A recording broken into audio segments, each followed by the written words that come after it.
میٹھے میٹھے اسلام بھائیوں اور مدنی چینل کے ناظرین، ایک حدیث پاک کی جس کو امام بہقی رحمۃ اللہ علیہ نے نقل کیا ہے اور امام جلال الدین سیوطی شافعی رحمۃ اللہ علیہ نے بھی نقل کیا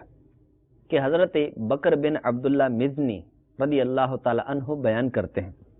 کہ نبی کریم علیہ الصلوۃ والسلام نے ایک مرتبہ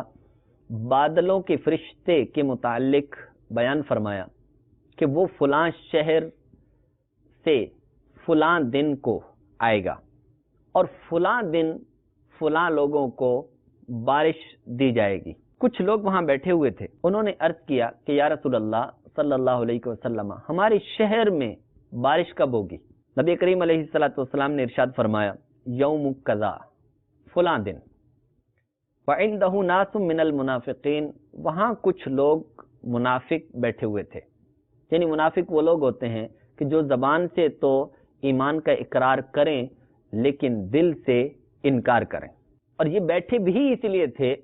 کہ زبان سے تو اقرار کرتے تھے لیکن جانچنے کے لیے کہ نبی کریم علیہ الصلوۃ والسلام واقعی اللہ کے رسول ہیں یا نہیں۔ فحفظوہ،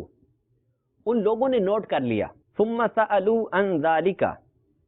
پھر ان منافقین نے اس کے متعلق پوچھا، یعنی معلوم کروایا، ان لوگوں سے پتہ کروایا کہ بھائی کیا فلاں شہر میں نبی کریم علیہ الصلوۃ والسلام نے جس کے متعلق فلاں دن کو بارش برسنے کا فرمایا تھا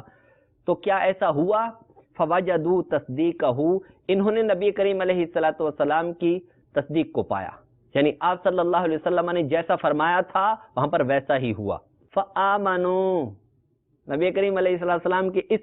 علم کو دیکھ کر فآمنوا، یہ لوگ ایمان لے آئے، منافق تھے لیکن ایمان لے آئے۔ فذکروا ذلک للنبی صلی اللہ علیہ وسلم، یہ سارا قصہ انہوں نے نبی کریم علیہ الصلوۃ والسلام کی بارگاہ میں عرض کر دیا کہ یا رسول اللہ اس طرح ہم بیٹھے ہوئے تھے اور ہم زبان سے تو اقرار کرتے تھے لیکن دل سے انکار کرتے تھے۔ آپ صلی اللہ علیہ وسلم نے جب بھی وہ غیب کی خبر دی اور آپ نے فرمایا کہ فلاں لوگوں کو فلاں دن بارش ملے گی، ہم نے معلوم کروایا تو فلاں دن وہاں پر بارش برسی، لہذا ہم ایمان لے آئے۔ نبی کریم علیہ الصلوۃ والسلام نے ان سے کیا ارشاد فرمایا؟ فقال لهم، آپ نے ان سے فرمایا زادکم اللہ ایمانا، اللہ تعالیٰ تمہارا ایمان اور زیادہ کرے، اور کوئی غیب کیا تم سے نہاں ہو بھلا، جب نہ خدا ہی چھپا، تم پہ کروڑوں درود